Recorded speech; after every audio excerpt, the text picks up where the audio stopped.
celebration of the most vibrant gaming platform. For the next 2 hours, you'll see all new gameplay footage, trailers, and interviews.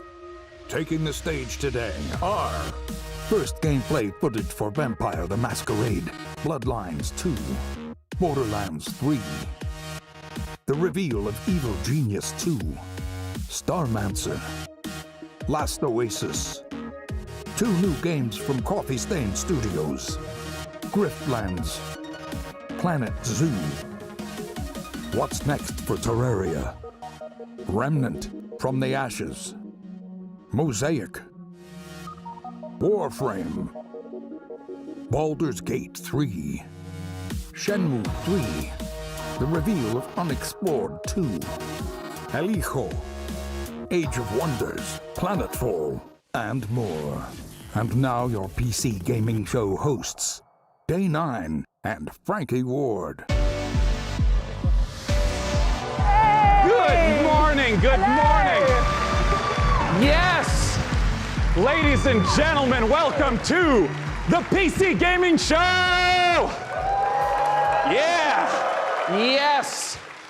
We're so happy you're here today. We have a great show for you lined up. We got 30 games that we're going to be showing off. 30. Some of them will be updates to existing franchises and titles. Others will be exclusive world first looks. Y'all ready? Well, I first want to thank our sponsors for helping make this event possible. Without their support, this event would not happen each year. So thank you so much. Thanks to you for coming out. It's 10 a.m. in Los Angeles. Happy Monday, everyone. Best day of the week. Hello to all of you up in the balcony. And of course, thanks to you tuning in live from all over the internet, YouTube, Twitch, Twitter, Facebook, wherever you're tuning in from, welcome. We're happy to have you. My name is Day 9. I'm one of your hosts for this event. Joining me is the fantastic Frankie Ward. Hello. Oh, thank you very much. Thank you, Sean. Hello, everyone. Now, for you guys at home, for the first time, whatever platform you're watching on, we are going to be pulling your clever comments. Just remember that. I said clever comments from Twitch, Twitter, YouTube, and Facebook throughout the show, making you famous on the internet, on the screen. We're going to be sharing them live. And one of the things we're especially looking for are your questions for the Borderlands 3 team, because, Sean, you've got a mission to put their questions to the developers later. That's right. Midway through this show, I'm going to be asking those questions to the creative director of Borderlands 3. Use hashtag PC Gaming Show, and we'll read them live. Until then, let's start the PC Gaming Show with our very first title from UK developer Rebellion. Several years ago, they announced that they were working on the follow-up to Evil Genius, a real-time evil layer simulator. And now, Rebellion is ready to reveal its nefarious vision for the project. So, PC Gaming Show, who's ready to stroke a cat menacingly? Here is the world exclusive reveal for Evil Genius 2 World Domination.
Vampire the the Masquerade Bloodlines 2 is the successor to one of the most beloved RPGs ever.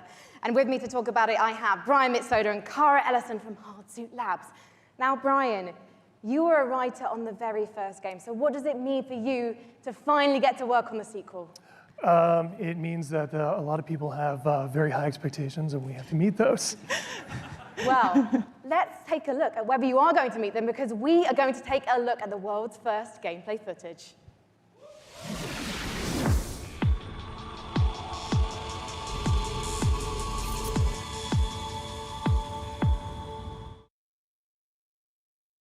I guess I have to be the one to tell you. You're dead.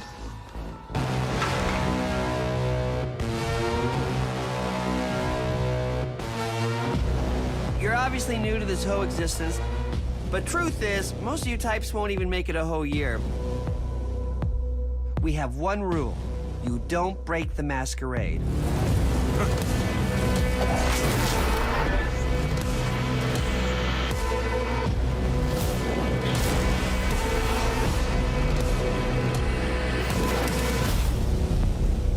The city.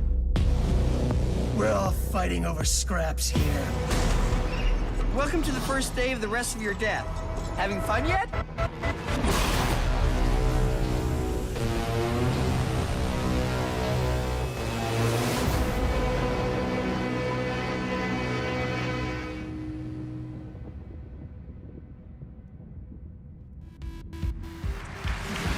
Guys, what does it mean to be a vampire in this world? So in the Empire, what it is, it's kind of a darker version of our world, and the vampires kind of need to keep their presence secret from humanity. So the vampires are kind of staying hidden in the shadows while also needing to feed on human beings and kind of manipulating us in order to get blood. We're talking about feeding on human beings. I'm getting flashbacks to last year's show. Cara, it's not just a case, though, of sucking blood and filling up your health meter, is it? Actually, different types of blood do different things. That's right. So we have the resonance system, which means that essentially vampires can kind of see the emotional resonance of human beings, like fear or desire, and then they can feed on those people to like feel the same things as human beings do, to feel more kind of alive. And that can give you like extra boosts in the game. And there were some really interesting characters in that trailer as well. What kind of relationships are we going to be forming with them as the player? Well, very fragile, very volatile relationships, very mature relationships, so it's going to be a fun time. And one thing that was really intriguing to me when I was learning about this game is you don't just get bitten and turn into Nosferatu, Dracula, or Brad Pitt. And to be honest, I think you should maybe put Brad Pitt into the game, because then I'm definitely playing it. You actually have to adjust to your environment to becoming a vampire, is that right? That's right. So essentially, in the game, when you were made as a vampire, sort of very young vampire, a lot of other vampires are made at the same time in this thing called the mass embrace. And that means that essentially they're having a less lucky time than you in the world. You're having a relatively good time compared to them because they don't know what they're doing. They're going through vampire puberty on their own. And you might have a family, you might have, say, a wife and children, and you are morally objecting to drinking blood to survive. And so you might have a less good time, let's say, than the player is having. So you can find them throughout the world as well. And Brian, the first game came out in 2004. You've been waiting 15 years for this. Any pressure? Yeah, tons of pressure. But yeah, we're going to make it worth it. Well, you know what? I think there are people around the world watching this, and of course the audience here, and they all can't wait to play this game. Can you wait, guys? There you go. So I think you've convinced everyone here now. When are we going to be able to play the game? We're going Q1 next year.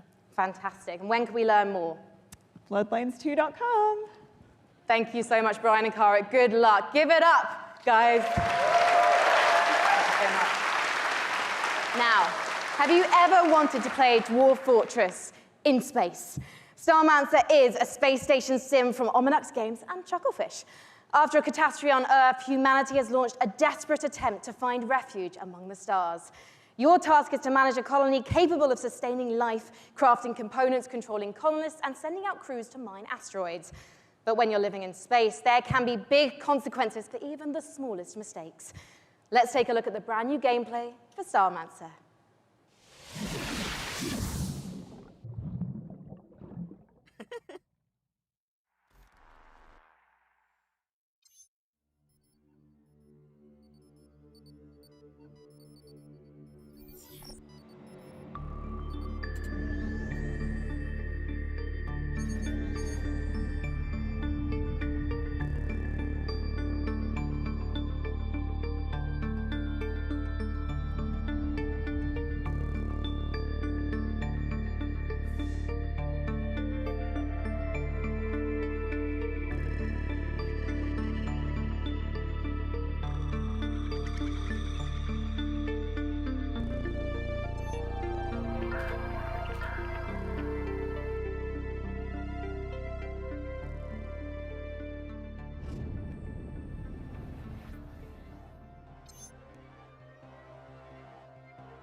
Our next guests both started as modders, and now they each independently run their own studio. Let's welcome to the stage, from Tripwire, John Gibson, and from Torn Banner, Steve Piggott. Hey, Sean. Now I understand. Both of you started as modders, working independently, running your own studios. Talk to me about the collaboration that you started together. Yeah, Steve. So we've known the Torn Banner guys for a long time, even giving them some advice when they were modders, going commercial, helping them not make the mistakes that we made. And we've been friends, and we've always wanted to work together. And now we've sort of formed this independent, former mod team, professional super group to get an awesome game out to fans. Yeah, and for us, this is a dream partnership as well. We've always been really close with Tripwire, and we really respect their games. We see them as one of the few studios that's bringing true innovation to the FPS genre, and that's what we're all about as well. Well, let's take a look at this upcoming collaboration between Torn Banner and Tripwire.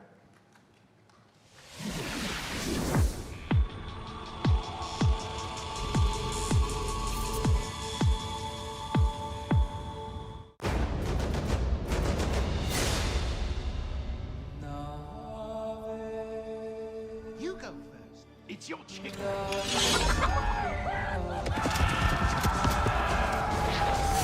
Follow me! To battle!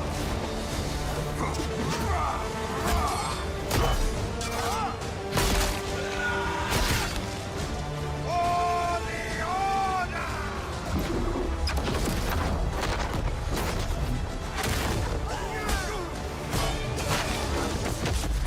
Kill them! Kill them!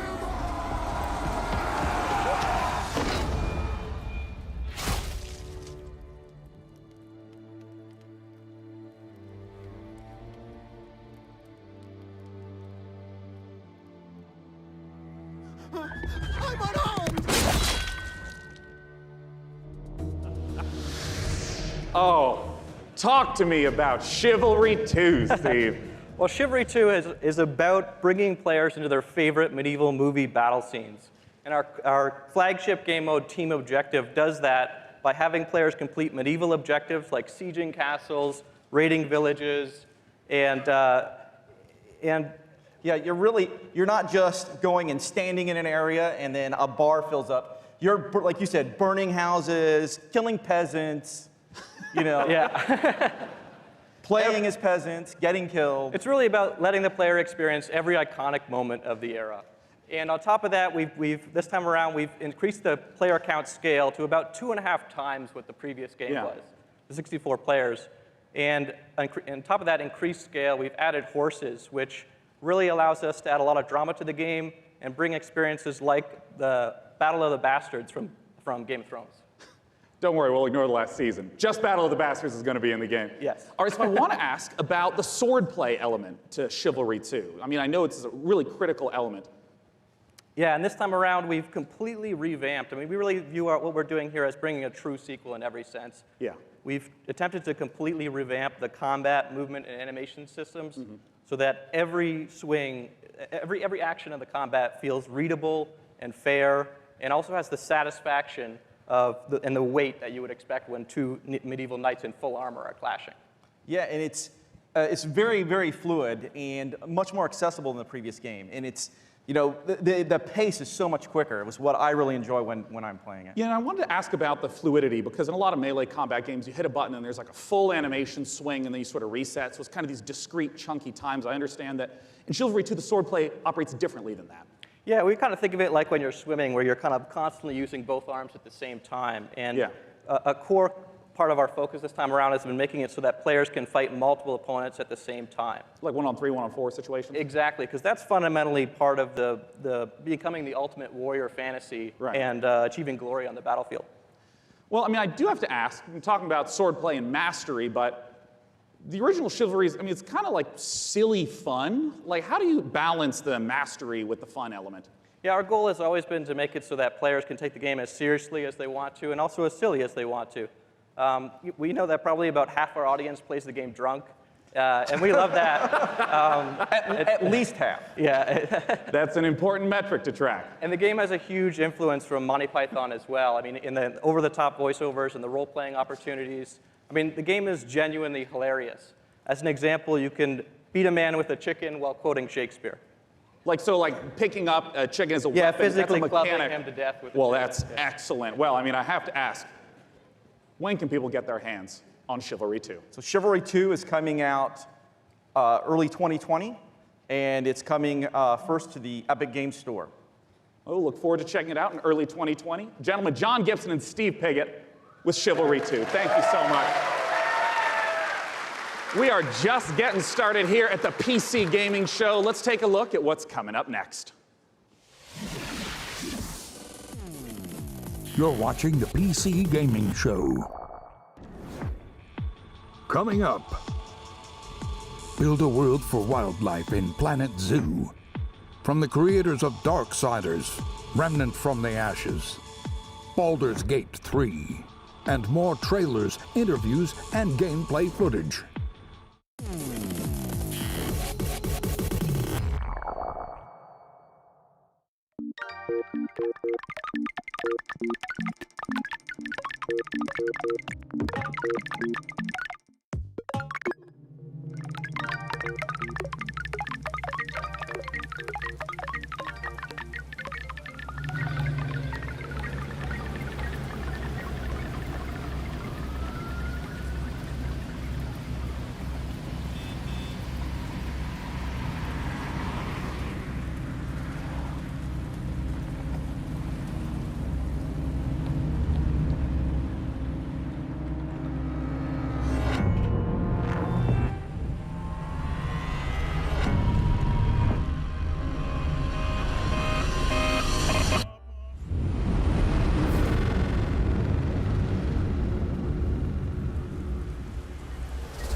That was a brand new trailer for Mosaic, a dark and atmospheric adventure game coming later this year from developer Killbyte and publisher Raw Fury. So how are you guys enjoying it so far? There's been some swords, some space stations, vampire puberty. We're listening to your reactions to the PC Gaming Show throughout the entire broadcast, no matter what platform you're watching and ranting on, so keep them coming. Our next game is a ghost-themed multiplayer hide-and-seek game inspired by a popular mod. Charge up your proton packs and get ready for Midnight Ghost Hunt.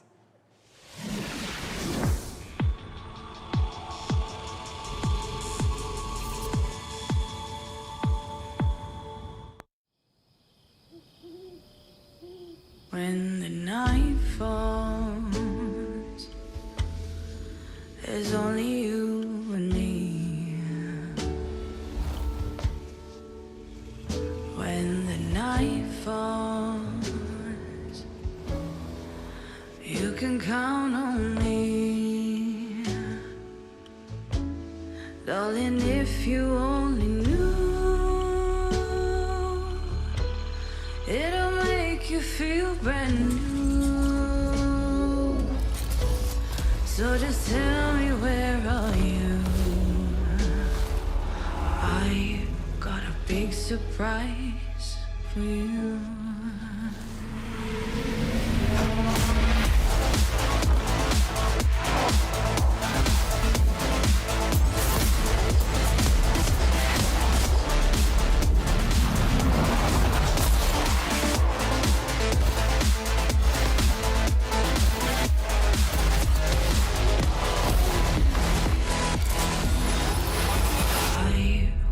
Big surprise for you.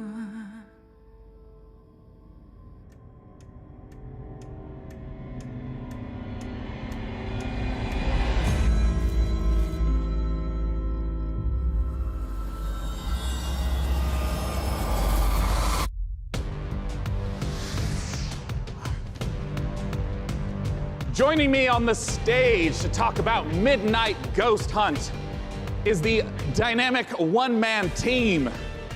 Creative director, programmer, designer, it's Sam Malone! Thank you for having me. Sam, please tell us what is going on in that. What is Midnight Ghost Hunt all about? So Midnight Ghost Hunt is a multiplayer ghost hunting hide-and-seek game.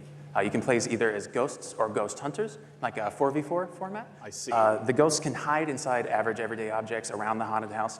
The goal is to look like harmless furniture, but on the inside, they're not so harmless ghosts as you saw. Yeah, and if I'm understanding correctly, it's not about hiding as a lamp to try to assault and take out a hunter. It's actually, you would do that so that way you can keep running away and continue to hide. Exactly. So the main objective of the ghosts is to try to stay hidden as long as they can until the time runs out, until the clock strikes midnight. Midnight being kind of the hour of the ghosts, basically. They can fight back if they like, but in general, they want to try to hide. But if there's a hunter kind of off by himself, he can quickly just hit him in the back of the head and knock him out real quick, and he has less hunters to deal with at that point. I see.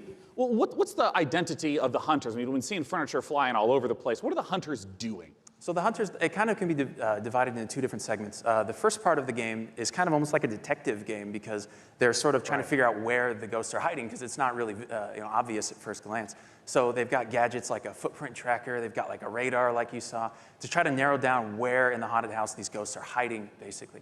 As soon as the first ghost is found, though, it starts getting a bit more chaotic. There's ragdolls flying everywhere, and they have that cannon to really try to smash the ghosts into pieces. So those are kind of the two aspects of the ghosts. I see. Well, talk to me a little bit about the inspiration for Midnight Ghost Hunt. I understand it's based on Gary's mod called Prop Hunt. Right. So that's definitely a big inspiration, but the big twist for us is that the props fight back. You saw the furniture, they hurl themselves at you, they knock you out, they send you flying. So it kind of almost becomes like this action hide-and-seek sort of mashup. You have a reason to be a little bit afraid of the things that you're hunting. So that changes up the dynamic a good amount, I think. And I want to ask about when the clock strikes midnight. We saw the very spooky red color pop up. We didn't see what happens then. What's going on then? So midnight, if even one ghost survives 4 minutes into the match, then you hear this ominous grandfather clock chime across the map. All the lights will actually flicker out. It'll get really dark and scary, and all of the ghosts that were destroyed actually return as vengeful spirits. They're a lot more powerful than before, and they glow a very brilliant red. So at this point, the tables have turned. The hunters are now the hunted, and they just need to try to work together to stay alive long enough for their evac to come, which is another 4 minutes or so. Usually the ghosts win when it gets to midnight. Are you talking about like 90% of the time? Like 90, yeah, usually because the ghosts are so overpowered at midnight. Right. The hunters are doing whatever they can to try to prevent midnight from even occurring by destroying all of the ghosts and clearing the house, basically. Well, awesome. When can people get the chance to try out Midnight Ghost Hunt? So we'll be running an alpha event later in the summer. You can sign up at midnightghosthunt.com. I'd also like to give a shout out to our Discord, discord.gg/midnightghosthunt. Later in the summer, we'll be giving out keys on our Discord as well as on our main website. Well, wonderful. Ladies and gentlemen, Sam Malone from Vaulted Sky Games. For our next title, we got Frankie Up in the Balcony, and if I understand correctly, Frankie, this is a sequel. You do understand correctly, Sean, yes. It's a big sequel to a small indie game. Unexplored 2 is a procedural adventure, a roguelike that challenges you to fight, to be clever, and to solve its mysteries. Explore a beautiful world, engage with its creatures, and befriend its people. Search for magic lakes and ancient statues until you die. And die again. This is Unexplored 2.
One of the biggest bang for your buck that you can get when building a new rig is investing in a new monitor. And here to talk about a groundbreaking new display is Samsung's Dean Dalcero. Welcome, Dean. Thanks, Sean. What you got for us? Today we're here to announce the new Samsung C27 RG5 Curved Gaming Monitor. Well, let's take a look.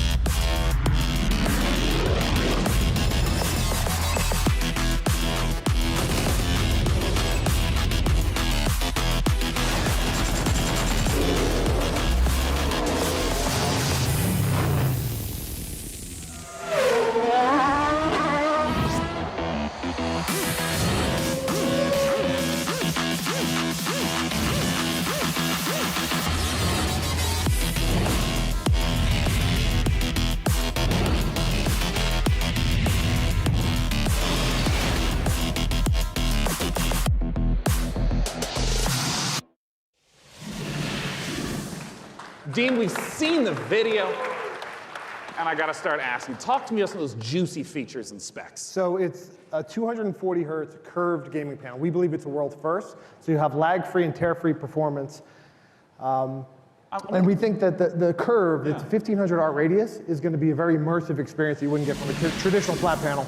And I wanted to ask a little bit about some of the color specs. Sure, it's a 3000:1 contrast ratio, so you get those deeper blacks, brighter whites, Right. and hopefully you'll see your enemies first before they see you in the dark scenes. Yeah, and I understand it also has G-Sync. I saw that flash up on the screen as well. First G-Sync compatible monitor, so we're super excited about that. Well, since this is the PC gaming show and we're showing off a huge variety of games here, what are the types of games that you would expect that 240 hertz refresh rate and the G-Sync to work well with? Sure, so we think everybody's going to appreciate the speed and the performance, but ultimately, esports first-person shooters are really going to benefit. Right.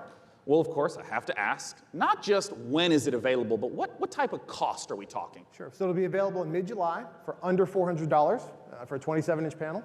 So it expands our gaming lineup to 8 models. Yeah. Because when you said 400, I mean, that's the 27-inch is Right. the $400 mark. Wow. Yeah, so our gaming lineup will be expanded to 8 models, ranging from 24 all the way up to a 49-inch dual QHD. Check out samsung.com/gaming240 or see us in the back of the room for more info. Yeah, that's right. For any of you in the audience, it's there. You can go there for it. It is not 4K. It's not 4K. Not for that price point. Well, I want to let you know that we have all sorts of great presentations and games coming up. Let's look at what's coming up in the PC Gaming Show.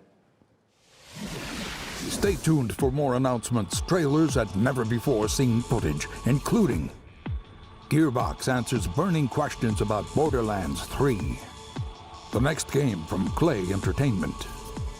Get ready to rip the galaxy a new wormhole in Valfaris, and more.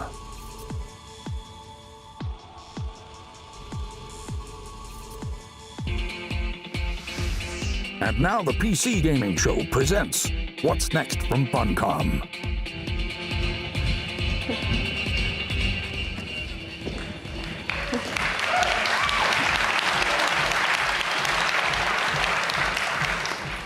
Hello, everyone. Thanks for the warm applause. It's very exciting for all of us at Funcom to be here at the PC Gaming Show for the very first time ever. And naturally, we would like to show some of the cool stuff that we've been working on. So without further ado, here are some of the games coming for 2019. Something strange is going on all across the zone. I don't fear nothing until now.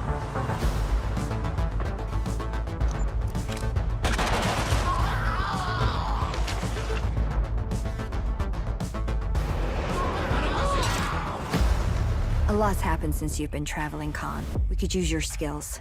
Stalkers got each other's backs, right? What happens to you happens to me.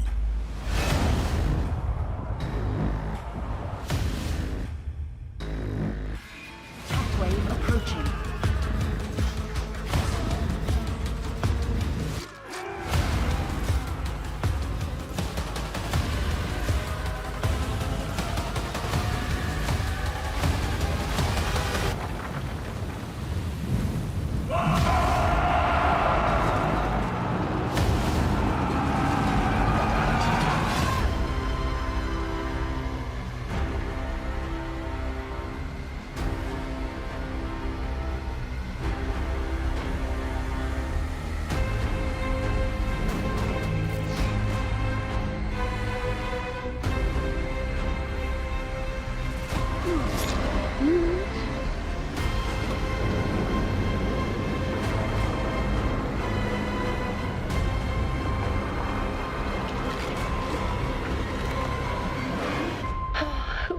Thought. My son, off to fly among the stars.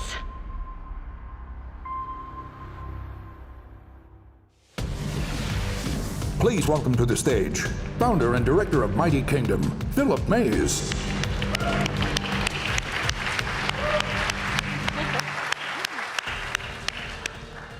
So yeah, at Funcom, we've been doing our own games for over 26 years now.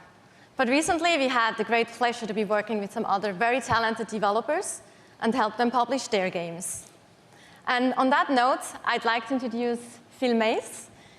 He is founder of Mighty Kingdom, a studio out of Australia, who has been working with us on something a little different. Thank you, Natasha.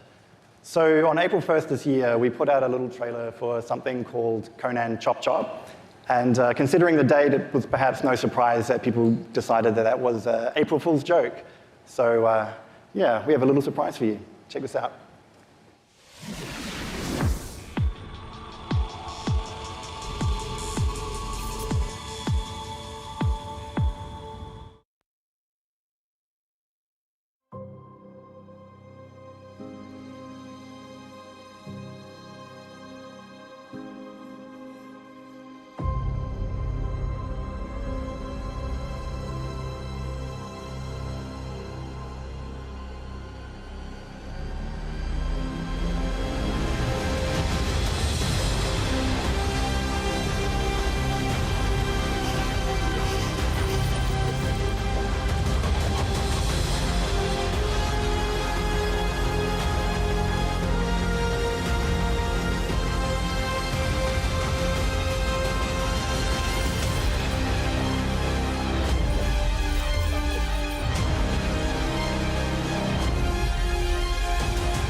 So there you have it, Conan Chop Chop. It's a roguelike action-adventure game. It's very real, and it's coming to PC, Xbox One, PlayStation 4, and Nintendo Switch on September the 3rd this year. It's 2019.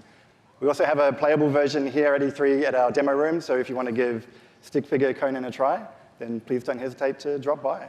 Thank you. Thank you so much.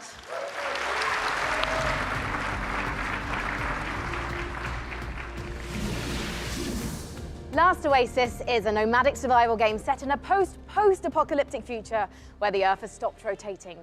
The last humans need to outrun the blazing sun in massive open-world environments. Good times.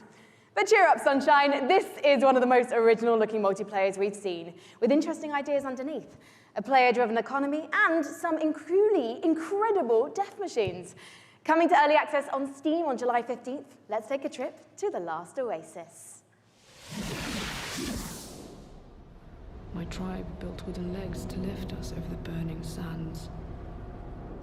We must move forward, or die beneath the sun.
The name of the game is Age of Wonders Planetfall, a 4X strategy game, and joining me on the stage to talk about it is the game director, Leonard Sass, and principal gameplay developer, Tom Bird. Welcome, guys. Hi. Good to be here. Thanks. So, Leonard, just give us the gist of what Age of Wonders Planetfall is all about. Sure. Age of Wonders is a turn-based strategy game where you play as one of the survivors of a shattered galactic empire. At the start of the game, you choose or create your own faction. Yeah. And they include the Vanguard Expeditionary Forces, who are in cryosleep when everything went to hell. There's scavenging cyborgs, or the Amazon bioengineers who ride dinosaurs into battle. Yeah. You know, I want to ask, because there's a pretty broad range of 4X strategy games. To give a sense of what the gameplay is, I just want to start from the beginning of a game. What happens when you first land on the planet? Well, each race has their own spaceship. The spaceship comes down onto the planet. The planet is where the entire game takes place. And that spaceship will then transform into your capital colony, where your entire empire begins, your sort of attempt to take over the world. Around you, you've got a number of sectors, and each of these sectors has a little story. Well, not most of them. So maybe you'll find a genetics lab, which is still full of horrible mutant creatures, an entertainment complex overrun by horrible robot monsters, a temple with holes in the sky and horrible demons who come and get you. And I did see in the trailer dinosaurs with lasers, correct? Dinosaurs with lasers. Perfect. Well, cats with lasers. No, sorry, no cats with lasers. I'm so sorry to disappoint all of you. No cats with lasers. You have to settle with dinosaurs. You know, I saw the expansive tech tree show up in the game briefly, and I know that growing resources and tech is a huge part of strategy games. How does that function? Right, so part of these tech trees come from your origin race. They sort of represent the past of where you came from. They include new units, new modules for your units, like jetpacks for your troopers, orbital laser cannons you can launch from space, social doctrines, it's not all about war.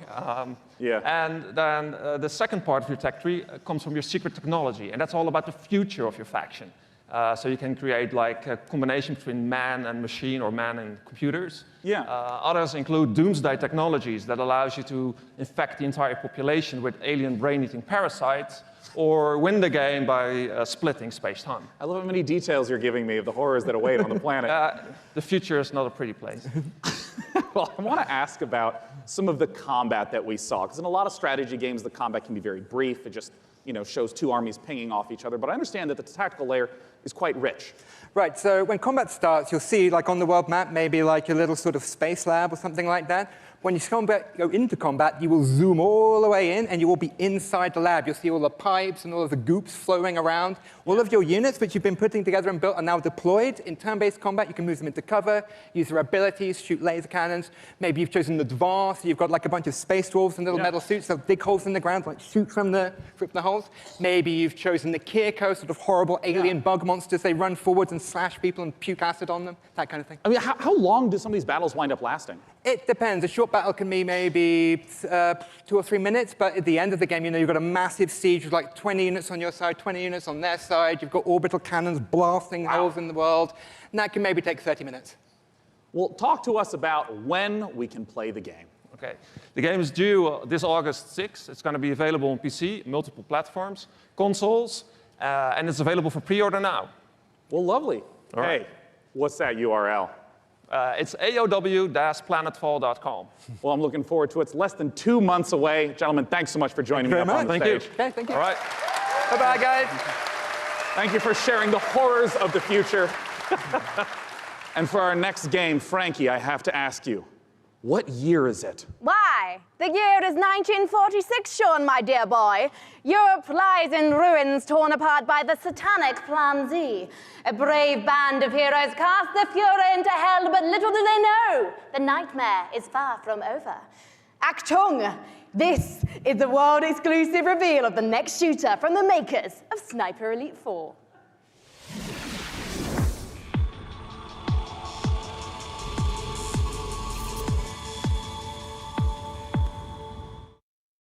Rated M for mature.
Just die. Come on, let's go.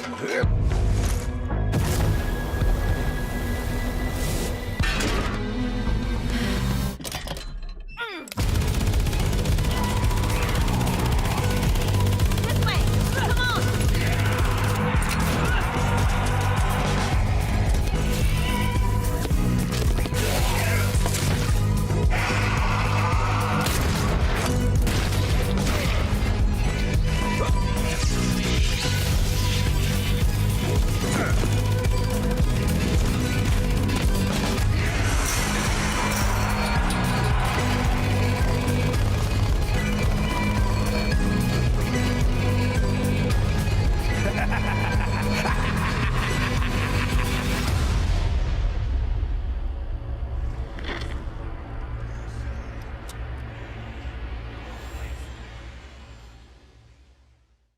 later on the PC Gaming Show.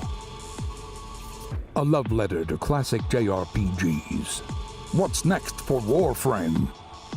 A surreal noir adventure set before, during, and after the Big Bang.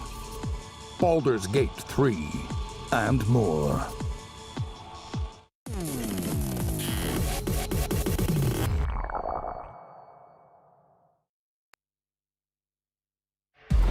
For nearly 100 years, the Root have ravaged the Earth. An unending assault without reason. We are victims to a hatred that we do not understand. This evil will consume our world and the countless worlds beyond. Unless you rise to meet it. A trial by fury and blood. You seek the source of death itself. Prepare yourselves. They are here.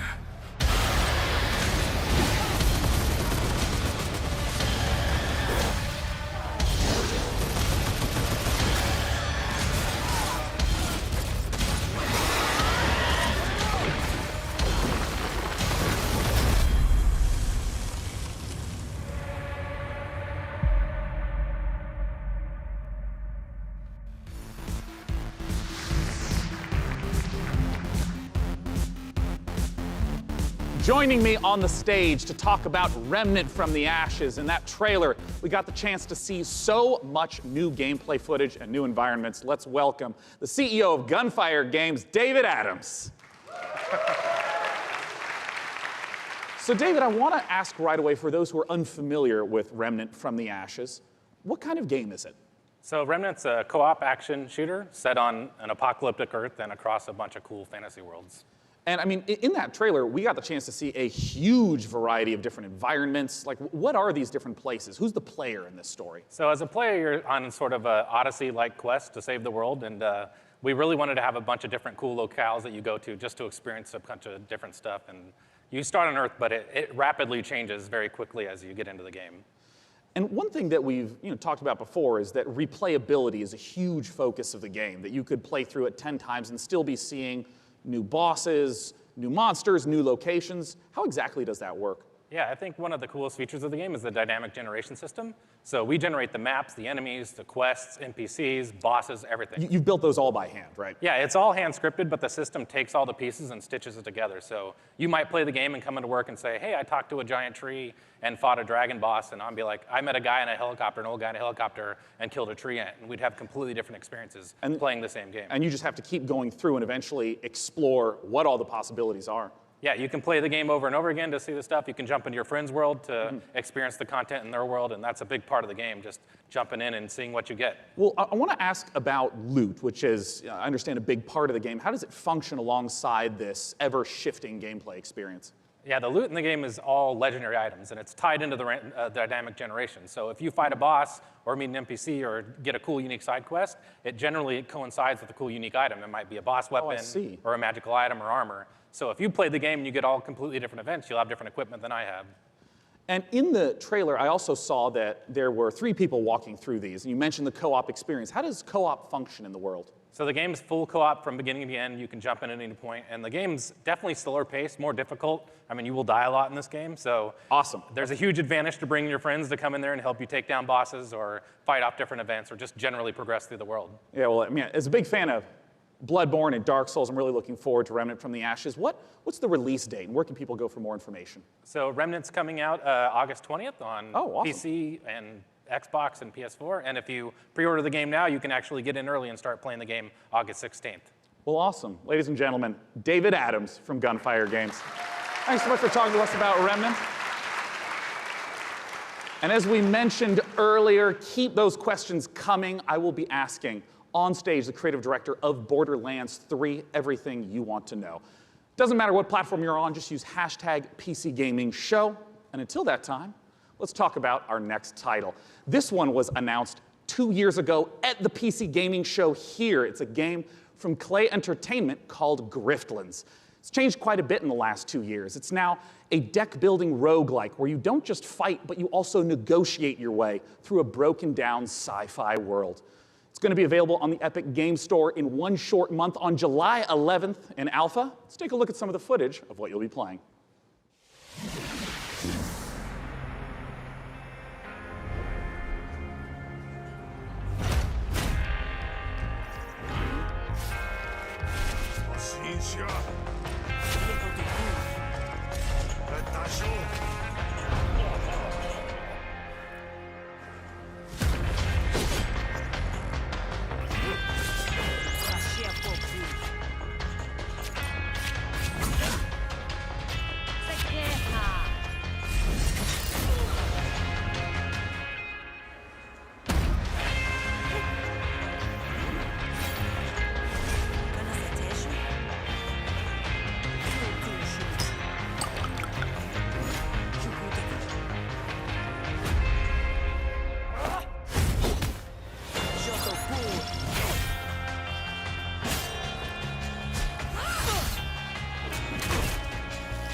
Planet Zoo is the latest game from the makers of the brilliant Planet Coaster. Please welcome Piers Jackson and Lisa Bowens from Frontier Developments.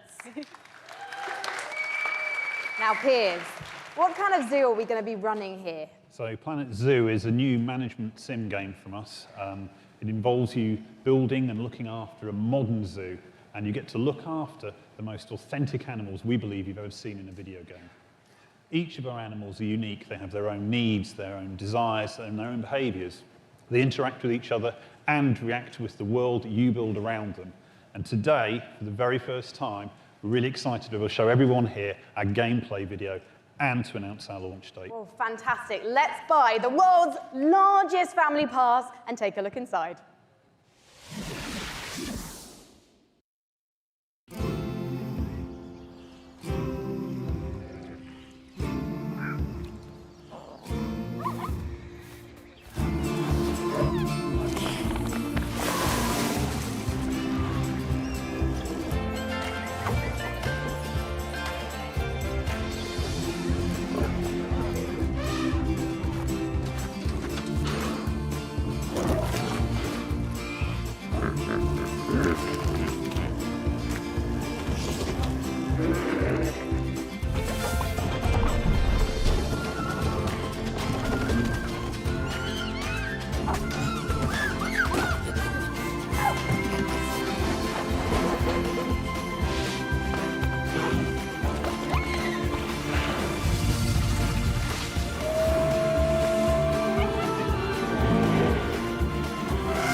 Lisa, I love some of the animal shenanigans here. I mean, hippos pooing, adorable baby elements. It's absolutely brilliant. I can't wait to play it. But before we saw the trailer, Piers mentioned this is a modern zoo, but what exactly does that mean? So nowadays, when you go to the zoo, you're not just going to see all the lovely, pretty animals. You go there, you want to be, learning about conservation. You want to learn about the research that they're doing. You want to be educated. And these are all things that you're going to be able to do in Planet Zoo. And these ideas of the modern zoo is really what we take to heart. And we're going to be promoting, the health and the welfare of your animals as the most important thing to do. And Piers, when can we see more gameplay, and when are we going to be able to get our hands on it ourselves? So we're obviously demoing the game all this week at E3, but most people aren't going to be able to see that. So we've recorded our presentation. Lisa's done a fantastic voiceover for it, and we'll be releasing that onto Frontier's YouTube channel. That goes live this Friday at 11 a.m. Pacific time. Well, fantastic. I cannot wait to watch. Thank you so much for joining us, Piers and Lisa, everyone. Next up, We have a very special guest all the way from Japan.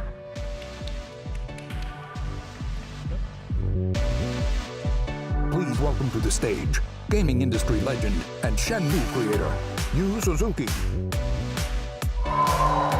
That is right. Ladies and gentlemen, joining me on the stage is a legend of Japanese game development. It's Mr. Yu Suzuki. Hello, everyone. In addition to being the brains behind the following games, Hang On, Space Harrier, Outrun, Afterburner, Virtual Racing, and Virtual Fighter, Yu-san also created the Shenmue series, and he's here to talk about Shenmue 3 right now. Take it away, Yu-san. この場に立てて光栄です。I am so honored to be here standing on the stage today. それと20年支えてくれたファンの皆さん、ありがとう。I just want to say thank you to all the fans supporting me for the long 20 years. Thank you very much.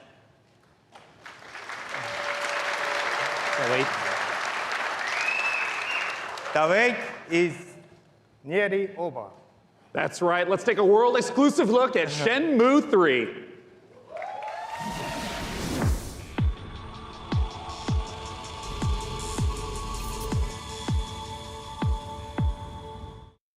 Honestly, I don't think your kung fu is strong enough. Grandmaster,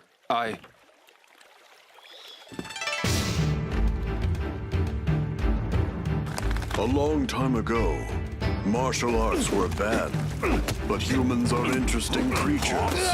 They practiced in secret, away from prying eyes, and became stronger. One even practiced atop this very boat. Nam-Tren survived the ban and was passed on in this way.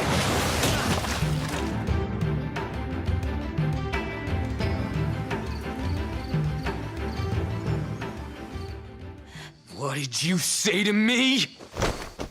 Stop it. They threaten and extort money from shop owners, get drunk by noon, and cause trouble. Everyone in town is afraid of them. They are heartless. Hey, wait right there! Okay.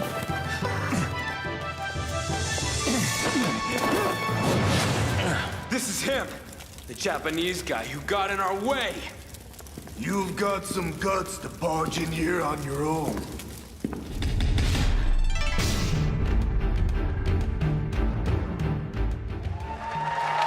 I know so many people have been waiting for Shenmue 3. I would like to once again thank you so much. Thank you, Yu-san, for joining us today. Thank you. Cheers. Thank you, everyone. Thank you. Now our next title is near and dear to my childhood heart. It's based upon a game I grew up playing called Heroes of Might and Magic 2. Let's take a look at an upcoming collaboration between Coffee Stain Studios and Lava Potion.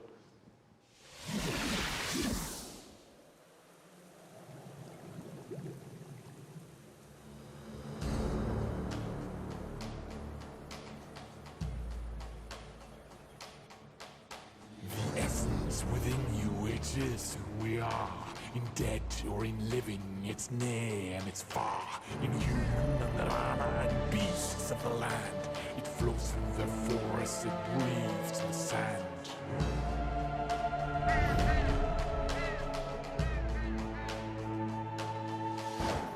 Lightning and thunder and crackling waste, a land torn asunder by night and by day. The Empress eternal with death and decay, to march upon cities with frost and with fade.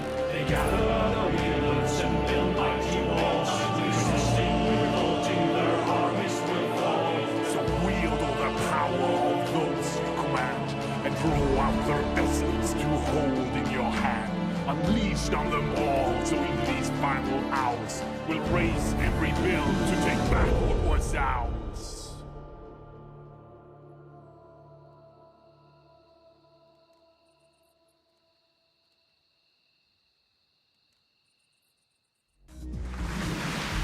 The name of the game is Songs of Conquest, and here to join me in talking about it is the lead designer from Lava Potion, Carl Toftfeld. Hey, Carl. Hi, hey, thanks.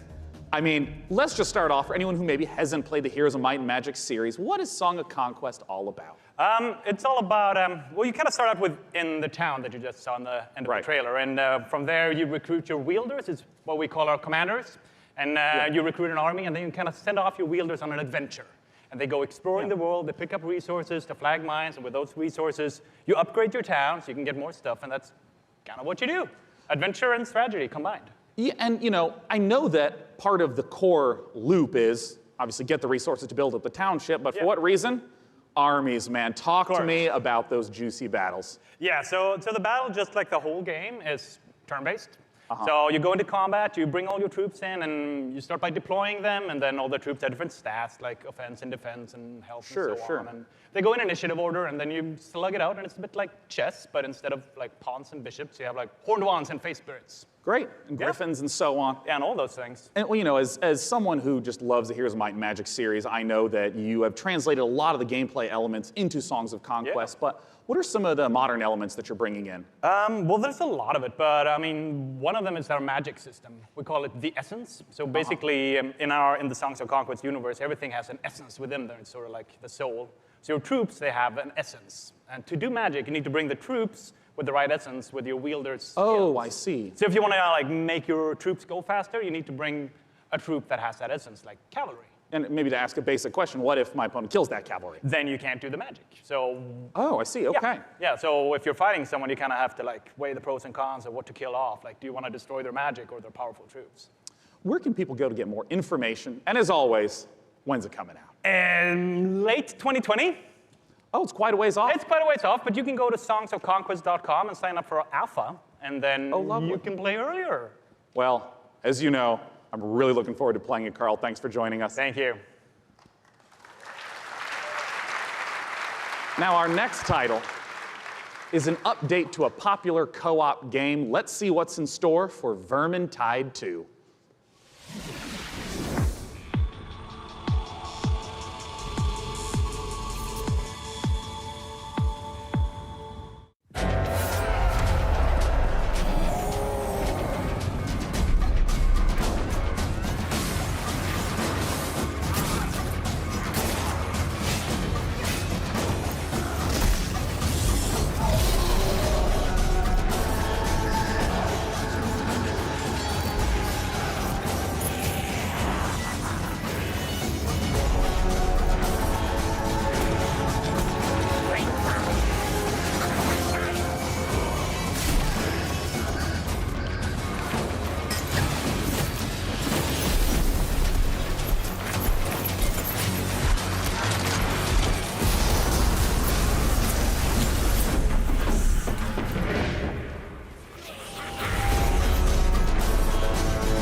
You just saw the reveal of the new PvP mode coming to Vermintide 2, which turns the Warhammer Fantasy cooperative game into something even more brutally competitive.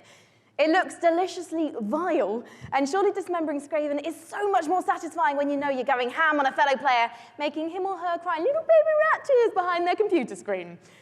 You can sign up now for the Vermintide 2 Versus beta at vermintide2.com/versus. In Per Aspera, you're an artificial consciousness orbiting Mars, whose ultimate purpose is to terraform the planet, starting from a single drone in your landing site and turning the planet into a flourishing second home for humanity. Courtesy of developer Talon Industries and publisher Raw Fury, here's a first ever look at Per Aspera. As we all know, reaching the Red Planet was not humanity's greatest achievement. Transferring the complexity of the human mind to machines was. So they can succeed where we failed. So they can build us a home on that distant, dusty rock. Today, Amy reaches Mars and begins their mission. Amy, are you with us? Of course, I'm with you, Houston.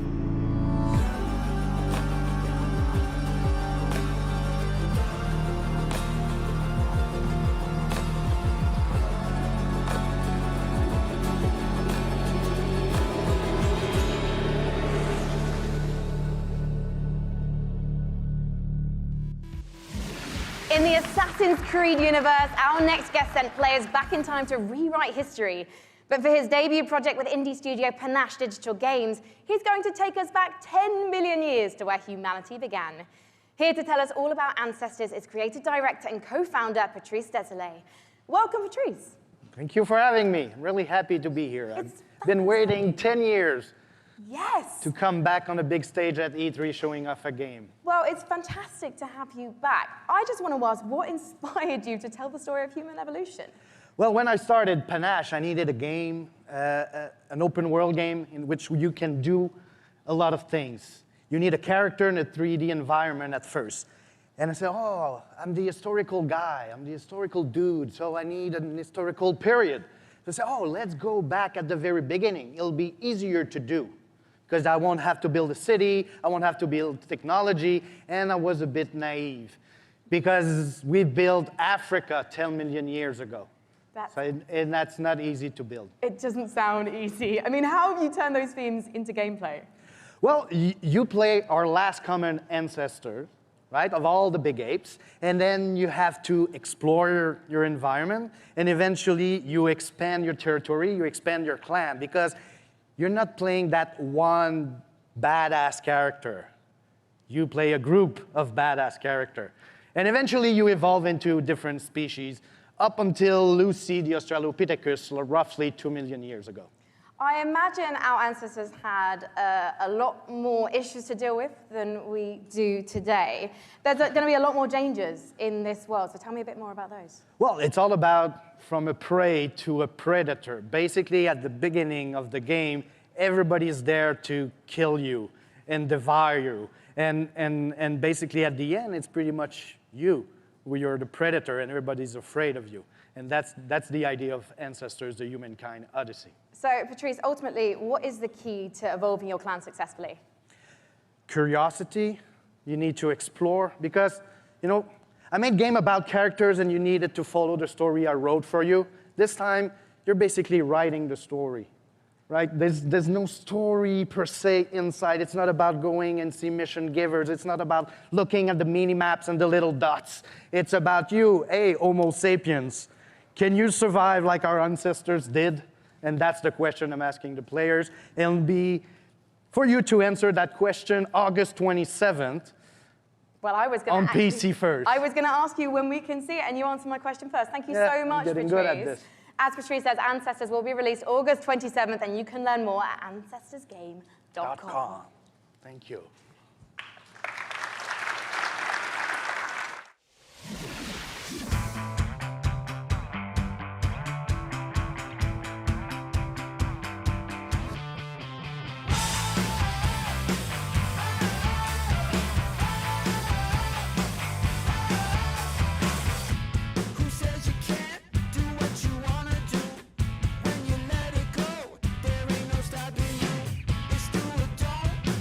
There ain't no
Please welcome to the stage Loring Lee, founder and CEO of Dragon Nest. Indeed, Auto Chess has turned out to be a sensation, with hundreds of thousands, millions of players getting a taste of it. And here to talk about its coming to PC is Loring Lee. Take it away, Loring. Yeah. Hello, everyone. I'm Loring Lee. Yeah. Hello. Yeah. I'm the CEO and founder of Dragon Nest Game. Dragon Nest Game is a game developer and publisher, comes from China. I'm so happy to be here today on this stage to introduce our game, Auto Chess, to all of you. This is really an exciting moment for us. As the trailer says, this is a real engaging game of Auto Chess. Dragon Nest now is working with the creator of Auto Chess, Johto Studio. We are working together to bring Auto Chess to our world, both on PC and mobile, so that everyone from anywhere with any device can enjoy the same fun of Auto Chess. Now we are building the PC version by using the gaming engine of Unreal Engine 4. As everyone knows, Unreal Engine is one of the best gaming engines of the world. With the help of Epic Games and by the power of Unreal, I believe we can finish our job quickly and efficiently. And today, I'm very glad to announce the PC version of Auto Chess will be coming to the Epic Games Store. I look forward to all of you playing Auto Chess on PC later this year. Okay, thank you everyone. Thank you, Loring Lee. Yeah, cool. Thank you. Thanks so much for sharing the news with us. Once again, Auto Chess, if you have not played it, you must check it out. It is so fun. Our next title, with Frankie up above, I understand is an inspired indie game. We'll find out, Sean, because one of the things we love about PC gaming is the way that game creators from all over the world can draw inspiration from one another's work. Cris Tales is a great example of that, a gorgeous indie love letter to classic JRPGs developed by a team in Colombia. Cris Tales' spin on the genre brings a unique perspective that lets you see the past, present, and future on one screen at the same time. So you'll see the future change based on your decisions in real time. Here's the world-exclusive reveal of Cris Tales.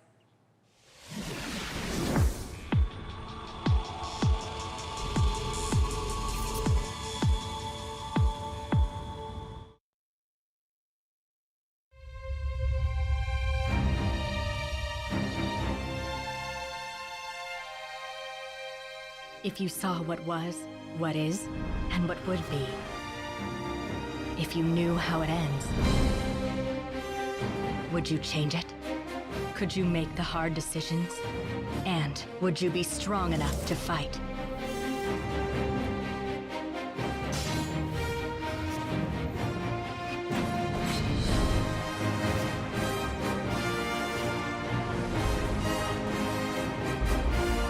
If you learn from the past and act in the present, you can rewrite the future.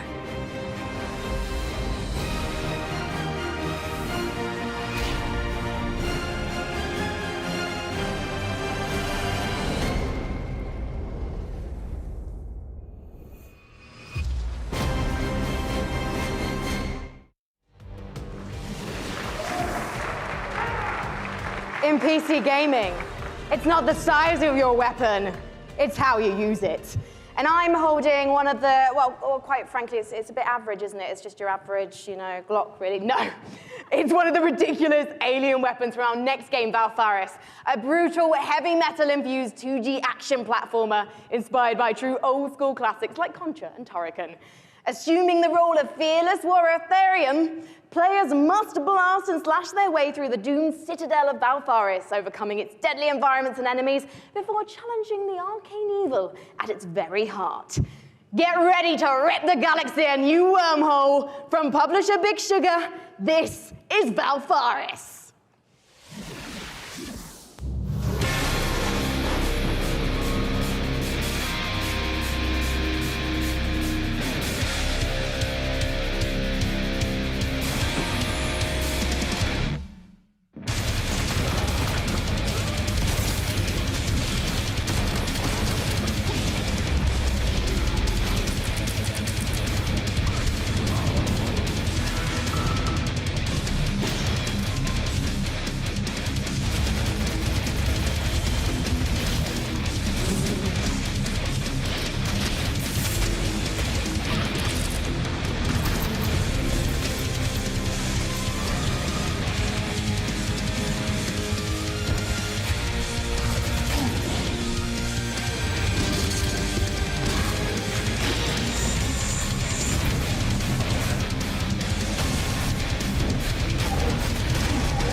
Just incredible action in the Valporis trailer. I'm very excited for our next guest. In case you have not been in downtown LA, E3 is covered with Borderlands 3 art. It's amazing, it's beautiful. And joining me is the amazing and beautiful Paul Sage, creative director of Borderlands 3. Beautiful's the new one, thanks. Yeah, there you go, Paul. Right. Welcome.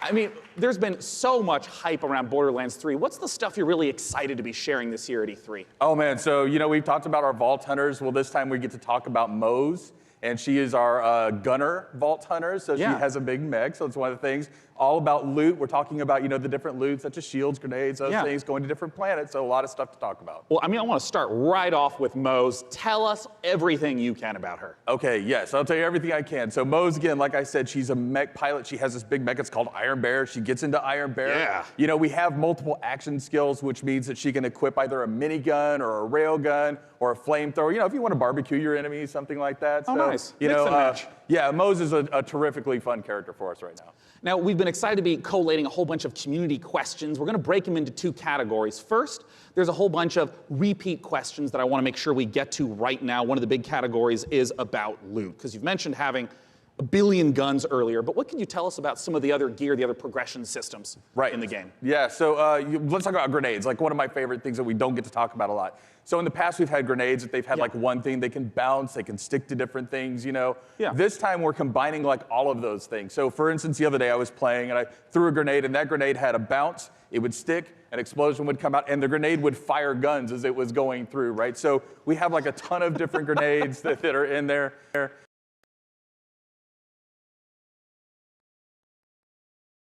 Shield where if you duck, that shield will extend out in front of you, so just tons of different things that we have with our characters. Class mods are unique, and that they give you skills this time as well as enhancing the skills you currently have.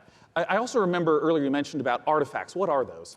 So artifacts are, we've kind of concentrated on like, hey, does the game feel fluid? Can I, slide into things? Can I jump? Can I mantle? Right. So when we were playing with that, we slid into a barrel, right? And the barrel exploded, and we're like, well, that's kind of fun. Yeah. So why don't we do something like that? So our artifacts actually add certain things to movement. So for instance, you can slide faster. You can slide, and every time you slide, there's an explosion. We have something we call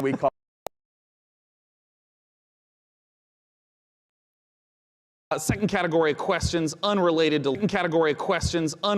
loot. Well, there's going to be a single-player campaign. What's going to be happening after the campaign? What are some of the beyond the single player, maybe end game content that you can talk about? All right, end game content. Okay, well, it's E3, so I give a little bit. So we have this thing what we call the Guardian system. So for those people who played Borderlands before, you might remember Badass Ranks. Badass Ranks, you can get, is basically kind of an infinite progression system that added to your stats. Yeah. We doubled down on that. We have what we call Guardian Rank. And Guardian Rank not only has that infinite progression, but it has skills and different skins that you can open up as you go through. And the cool thing about that is like every character that you play on that account gets the benefits of Guardian Rank. Oh, interesting. Right. All right, last category we're going to go through, and then we're going to hit some rapid fire questions. How do the boss fights in Borderlands 3 compare to Borderlands 1 and 2? I know those were big aspects.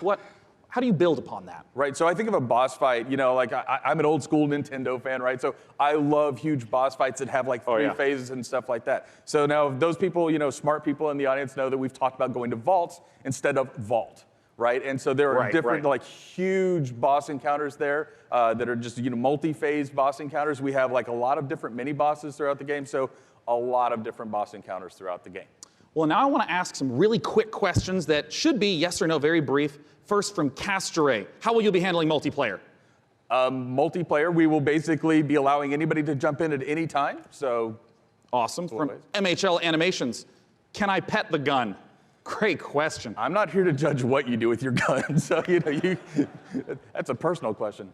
All right, great. Sam Wiseman asks, is Maya's new companion a siren? People are asking the right questions. That's what I will say about that. Oh, you tease. Sorry. All right, from Ironic Sanguine says, is Tiny Tina going to be seen fighting alongside the Vault Hunters? Yes. Nice. All right, I'm just going to blast through a couple more as fast as I possibly can. Right. What's the level cap at launch? 50. Will we get to see Flak? Yes. Will we see golden keys and or shift codes for Borderlands 3? Absolutely. Will there be duels? Yes. Other kinds of PvP? Yes and no. And also maybe. Yeah, Perfect. maybe, yeah. And will you be able to transfer weapons between your characters? Absolutely, right from the start. Perfect. And when is the damn game coming out? Friday the 13th, 2019, September 13th. Perfect. Borderlands.com for more information. Thanks so much for joining me on stage. John, thank you. And once again, if you have not seen all the setups in downtown for Borderlands 3, they're beautiful. Our next game, we're going to be revisiting a guest that we saw earlier in the show. He's upstairs with Frankie. What you got for us? Oh, hi, we're live. Sorry. Hello, I was We're just, I was actually testing out my outfit for this weekend. I don't know, what do you think, John? I think you look really sharp, as always. Very sharp. Well, thank you so much. John Gibson, president of Tripwire, thank you for joining us again on the show. Yeah, very excited to be busy here. man, yes. Yes. Now, last year, we revealed Man-Eater to the world. And can you remind anyone who missed it what the game's all about? Absolutely. Man-Eater is an open-world action RPG, or Shark PG as we call it. You start as a small baby shark pup, and you have to survive in this harsh world and try to eat your way to the top of the ecosystem. The three words that we think sum the game up the best are eat, explore, and evolve. And we also have someone we'd like you to meet. Well, let's meet him then. Let's take a look at the new trailer.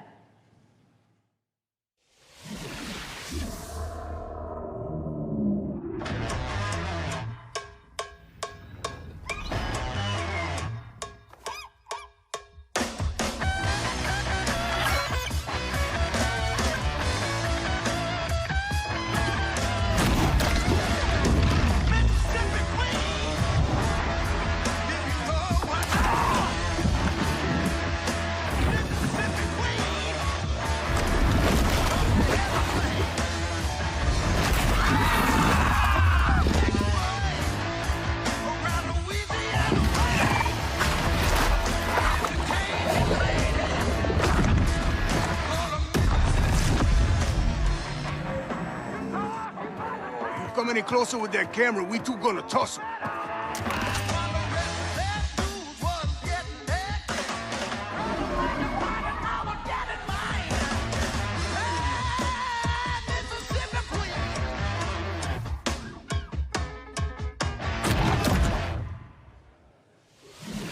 John, who was that appallingly dressed fisherman in the trailer? Because quite frankly, not even I would eat him. That was Scaly Pete.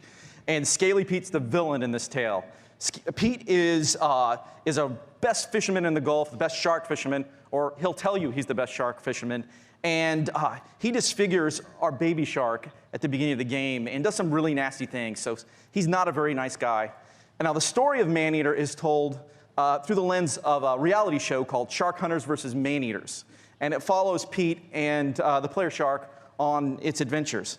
And it's a really, it's a very exciting way to tell a story. And based on that trailer, to be honest, John, it looks like your main goal of the shark is to just bite everything. Yeah, there is an awful lot of man-eating going on in this game. That is the name of the game. And but we'd like to think of the game as a shark-tastic fun action game. It's like GTA if you were a shark. But there's there is more to the game than just eating. So we spent a lot of time moving through the water, breaching out, and adding abilities to go up on the beach for an afternoon snack. There's a lot of exciting things that you can do in the game. And you mentioned before it's a Shark PG. How does that progression system work? So there's three facets to the Shark PG elements of the game. There's growth, there's life phases, and there's evolutions.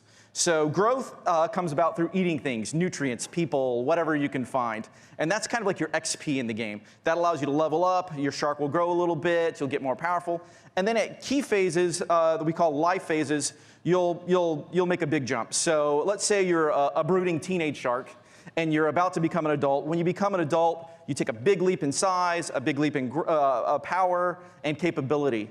And then as you reach these life phases, you unlock evolutions that can be applied to parts of the shark's body. For example, you could get metallic teeth that allow you to shred boats, or a powerful tail that allows you to jump to incredible heights, or you could get mutated lungs that allow you to spend a little more time on the beach getting those afternoon snacks. Just really quickly, John, everyone's wanting to know this question. When's it coming out? So we're really hard hammerheading away at this game and trying to make it the most awesome shark RPG ever. We're not ready to announce a date, but we're pretty certain you're going to see it before the next PC Gaming Show. Well, I hope we do, John. Otherwise, I'm going to have to start biting people. In fact, I'm quite hungry at the moment, so I think actually I'm going to find an audience member because you guys look tasty. So I'll see you in a bit. I'm just going to have a snack. Thank you, John. Thank you.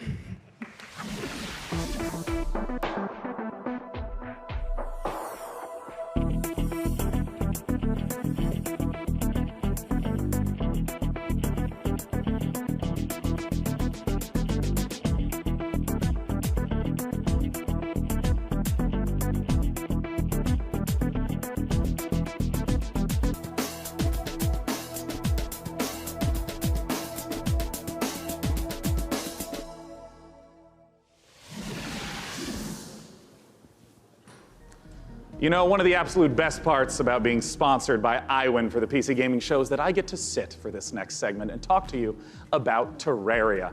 Terraria is one of the best-selling PC games of all time, selling almost 30 million copies. And part of the reason why it's maintained such popularity is the fact that the developers Relogic continue to add content, going from 250 items at release to now over 4,000. Let's take a look at their penultimate expansion coming up, Terraria Journey's End.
The next title that we're going to be looking at is a game that is the spiritual successor to Her Story. It's called Telling Lies by Annapurna Interactive, and joining me to talk about it is game director Sam Barlow and actor-producer Logan Marshall Green. Welcome, gentlemen. Thank you. Nice to be here. Yeah. My main man. Now, if you haven't played Her Story, you totally should. It's fantastic. I want to note, it is a game where you watch live interactive video in order to uncover what happened with a murder. What is it that's going on in Telling Lies? What's the premise? So, like Her Story, Telling Lies is a game in which you watch video footage to piece together a story. And this time we have a woman who has stolen an NSA hard drive, which contains secretly recorded, intimate and private conversations between our four characters. Something has gone terribly wrong, and it's up to you to figure out what and why. It's time to take a look at some of the gameplay mechanics and see Telling Lies in action. Let's take a look.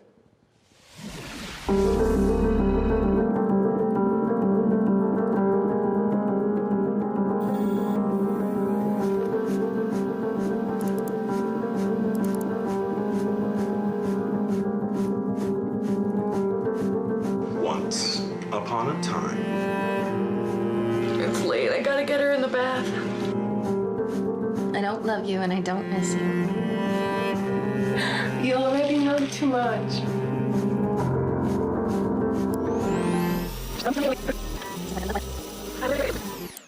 It's late. I gotta get her in the bath. All right. Love you. Love you.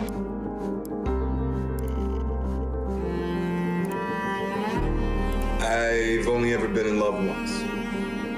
It was with a girl I met when I was 18, but I was too young and naive to handle it properly. I guess I still carry a torch for her, which makes me an incurable romantic or underdeveloped emotionally.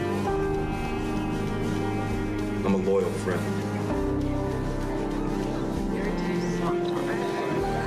A man died in my high at work today. We have not done anything yet. Oh, Sam, I got some questions for you about what we've just seen. Talk to me about the mechanics. I saw, subtitles up, highlighting, and it was loading more video footage. What's going on?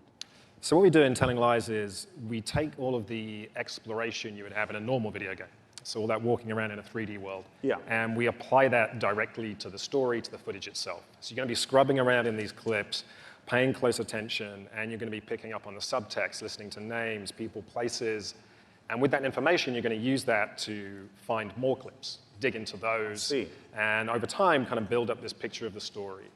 And it's truly like an open world video game. Well, a lot of times with open world video games, they talk about, the square kilometerage or miles in America. What's the sort of scope that we're talking about? Like, how many hours of footage is there? So we got over 10 hours of footage here. Wow, really? It's a story that encompasses 2 years. What I wanted to do with this one was, like I say, really embrace this idea of it being an open world game. You're free to explore and follow your curiosity. Just lose yourself in this story, all the characters. It's this huge, messy, colorful story that we're trying to tell. Well, I'm curious, Logan, as a performer in this kind of game, what is it like to actually try to have all the layers in there for each performance, also not knowing when a player is going to be seeing the specific footage you're performing? Well, it's definitely a non-linear open world game, but our approach and Sam's approach was not unlike a movie or a TV show, and we had to understand it A to B. And so for the most part, that's how we shot it. Obviously, when you're shooting a movie or a TV show, and in this case, a game, you're going to be shooting out of order, but we actually stayed pretty linear in how we approached the story. We went after it like all the other times we're actors. We just went after intention and what do we want, and we tried to make it as deep. It's got a lot of scope. But we wanted to make it as deep as possible, and Sam is one of the best movie or TV directors I've worked with, so it was very similar. Nice. Yeah, look at you too. Now, of course, I do want to stress to any of you, if you have not played Her Story, it's quick to play through. It's absolutely brilliant. Please check it out in the meantime. But we're, of course, waiting to find out, when can we play Telling Lies? Very soon.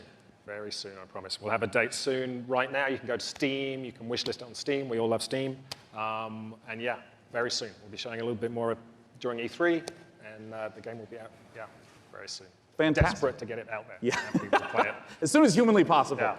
Well, Sam Logan, thanks so much for joining me on stage. Once again, Telling Lies. Now, up on the balcony, Frankie's going to be talking to us about a game that my friends, year after year after year, keep telling me I have to play because of how much they've improved it. Frankie, what's going on with Warframe? Well, one of my favorite parts of last year's show, aside from being upstaged by a giant duck, was getting a glimpse at the future of Warframe. And here with the latest look at the next expansion to the universe is Space Mum Rebecca Ford. So, chat, behave yourselves, please, because Mother's here. Now, Rebecca, what are we about to see? We're going to take a look at an amazing trailer that our team has put together. A lot of our players have been waiting a year for a look at what we've been calling Railjack, so it's about time to, see what we've been doing. Yeah, let's take a look.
Rebecca, it must be so exciting to know that the fans have finally seen it, and you're clearly going all in on the epic space combat. So tell me about the new stuff that players are going to be able to experience. I wasn't shaking before we started talking, and now I am because it's real, because, you know, Empyrean is what we're calling codename Railjack. It's basically taking the Space Ninja part of Warframe, sending it back up to space, bringing players that squad gameplay they know, taking the enemies like the Corpus and the Grineer, giving them their own Railjack to essentially explore the solar system with and take down the bad guys.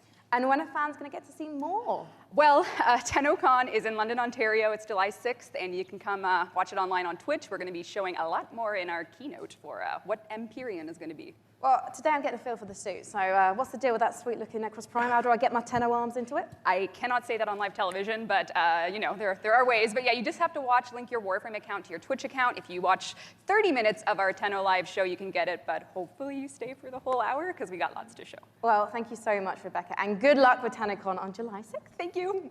Okay, now we've seen some amazing stuff today, but nothing quite so gloriously strange as our next game. Developed by Brooklyn-based studio Feral Cat Den, it's an existential-based chat odyssey set during the Big Bang. Yeah, it's actually blown my mind learning about this one. Buckle up, everyone, because we're about to get bonkers with Genesis Noir.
Genesis Noir, just beautiful, stylish art.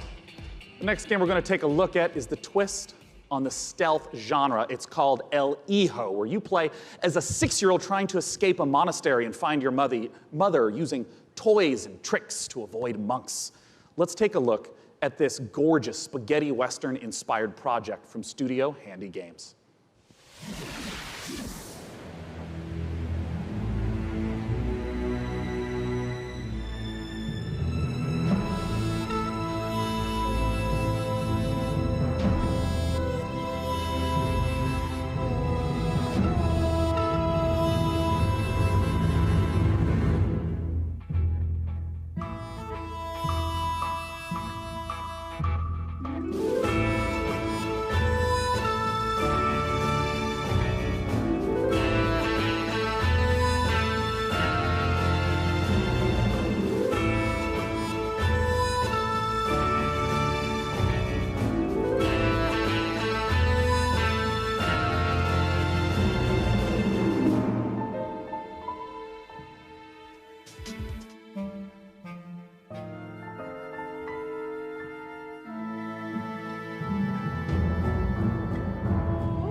El Hijo, once again, is the title of the trailer we just saw.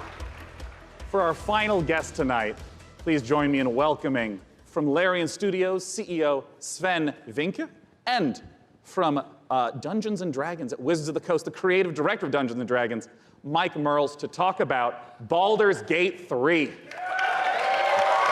Yeah! Now, this was only just recently announced. How did this partnership come about? We went to see Wizards of the Coast at the end of Divinity Original Sin 1. Yeah. That was back in 2014. And I tried to convince them back then that they should give us the Baldur's Gate 3 license. And they said, but we had a long chat about what the vision would be for the game. And then we kept on bumping into each other. And then suddenly in 2016, I get a phone call from Nathan Stewart, who's the big boss of Mike and the head of Dungeons and Dragons. He said, you need to come to Seattle right away. We're going to have dinner in a very shady restaurant. And he had this big stack of paper with him. And on it was Baldur's Gate 3. And in it was pretty much everything that we talked about. And he says, I'm going to present this to my board. Do you still want to do it? I said, yeah, of course I still want to do it. And then a couple of weeks later, we started negotiating. And here we are. I mean, what does the Baldur's Gate franchise mean to you, Mike? Oh, to me, it's the crown jewel of D&D computer games, right? I mean, for me personally, Baldur's Gate, the original one, was finally I had the chance to actually play a D&D campaign rather than having to run them for all my friends. So it means so much to us. Baldur's Gate, it's such fantastic storytelling, and it's so exciting to see it come to not only a new generation of gamers, but for the gamers who remember the 20 years it's been since the original, the first two in the series. So it's incredibly exciting. And for us, it's such an important part of the D&D mythos as a whole. And we got a chance to see the trailer. Talk to me about some of the story elements, the world elements. What are things we're going to see in Baldur's Gate 3? Well, we're only talking about what's in the trailer right now, but obviously you're going to go to the city, because we start with the city. You start outside of the city, actually. There's going to be mind flayers. They're very nasty. You are seeing in the trailer the process of ceremorphosis, as we call it. It's accelerated, so that's not normal. Yeah. And you're going to see a lot of iconic creatures, iconic characters, iconic places, and that's as far as we go. I'm curious about some of the gameplay elements, because obviously, there's just been a big resurgence of Dungeons and Dragons, tons of broadcasts on Twitch. I mean, how do you translate some of the insane things that players want to do into, what has to be a structured computer game? So we started with the player handbook, which is basically the basic rule set of Dungeons & Dragons. Which player handbook? Which edition? 5th edition. 5th edition. Great. Yeah. And so we ported as much as we could to the video game. We looked at what works really well. We looked at the things that didn't work that well, because it is a video game, and this was made for tabletop gaming. And so we started modifying those things, and then we had to add things on top of it, because if you play tabletop, you have a game master, and you say, well, I want to do this. Yeah. And then the I game want to start a fight with a pigeon, and he's like, okay, roll for dexterity. Sure. Exactly, that's it. So we had to add systems to make that possible within the game. But we've gone very, very far. Yeah, I mean, can you give an example of like a crazy moment that a player might do that you could actually play out in the game? Well, let's say that we get into a fight because you ask a nasty question, I don't want to answer it. And I take the chair over there, I put it on fire, smash it on your head. Well, just as an example. It's just an example, this is fine, we're just talking, These are things that we have to put systems into the game for to do it, which are not necessarily going to be described inside of the book. Interesting. And I mean, like, Mike, in terms of your role, speaking to Larian Studios, you have tons of data of all the sorts of things that players do. What's the sort of information that you provide in assistance? Well, really what it comes down to is providing the story support. We think of Dungeons & Dragons, the universe of D&D. It's like a toy box for dungeon masters and players to go into and build their own stories. So working with Larry and working with Sven, a lot of it was just opening up that toy box and sharing it. And giving that kind of guidance. Like I remember one of our first meetings, we just laid out a map of Baldur's Gate and the Sword Coast and asking a lot of questions like, what kind of story do you want to tell? Where do we want to go? What are the cool locations we've always wanted to put into a game like this? And then in terms of the system support, what does it mean in terms of the story for each character, for each character race, each character class? So that if you have your favorite class and it's in the game, you really feel like you're taking on that role that you love so much from the tabletop. It's really coming to life in an authentic way in Baldur's Gate 3. And we're going to talk in a moment about Baldur's Gate 3 release dates and whatnot, but we have a second game that we want to talk about on a new technology known as pencil and paper. I understand that there is a tabletop prequel coming for Baldur's Gate. Exactly. So in Baldur's Gate, we think there's one saga, all the different games coming together to tell one grand story of this city. So on September 17th, we're releasing our next tabletop campaign, Baldur's Gate: Descent into Avernus. And it is the next chapter in the Baldur's Gate saga, and it's a prequel to Baldur's Gate 3. So if you haven't played a Baldur's Gate game since Baldur's Gate 1 or 2, this is your chance to check out on the history. It's been about 100 years since the events of Baldur's Gate 2. Yeah. So this will give you a chance to check in on the city, to see what's going on, its current state, who the movers and shakers are. We also feature a complete levels 1 to 13 campaign that takes you from the mean streets of Baldur's Gate to the depths of hell itself. And sort of pose to the players a question, do you want to redeem Baldur's Gate or send it to damnation? So we're putting that right in players' hands to make that choice. Well, I have to ask Sven, it's a question on a lot of people's minds. What can you talk to us about expected release time frames? So people have been waiting for it for a long time. Yeah. They're going to have to wait a little bit more when it's ready. This is the game that we want to play, so we want to make sure it's really, really good. And then when that's the case, then we'll release it. Well, I know a lot of people have been waiting a long time. And I think I speak for a lot of people here when I say, take your time. If the Divinity Original Sin games are any indication of the quality, it's going to be fantastic and worth the wait. Gentlemen, thanks so much for joining me on stage. Thank you very much. Thank you. Ben and Mike talking about Baldur's Gate 3. Goodbye. Goodbye, guys. Why are they leaving? Well, it's because the PC gaming show has officially concluded. Let's bring up on the stage the fantastic Frankie Ward. Come here, Frankie. Hello. Well, thank you so much, Sean. Hasn't this audience been absolutely fantastic today? Guys, thank you so much for coming out to the 5th annual PC Gaming Show. We want to give an enormous thanks to all of you who tuned in live. We want to, of course, thank all of you who personally showed up this morning, and of course the sponsors who helped make this possible. Epic Game Store, iWin, Frontier, Funcom, Paradox Interactive, Hovercast, Perfect World, Rebellion, Tripwire, and Samsung. As you know, PC gaming is a platform. It's not a publisher or developer, so these sponsors are essential for letting us put on this show every year. Thank you so much. And I gotta ask, Frank, any titles you're excited about? Well, I do love a baby elephant, so definitely Planet Zoo, and slightly more awkwardly, then I also want to eat things, maybe elephants included, so Maneater, of course. I'm personally looking forward to Songs of Conquest, and as you heard, there's games coming out all across 2019 and into 2020. We hope you all have a fantastic E3. It officially begins tomorrow. Big shout out to all the other press conferences. Hello again, Dropped Frames. Good to see you 2 years in a row. We hope you all have a fantastic time at E3 and go play some games and make some friends. See you next year. Bye, bye, bye. Thank you so much. Goodbye.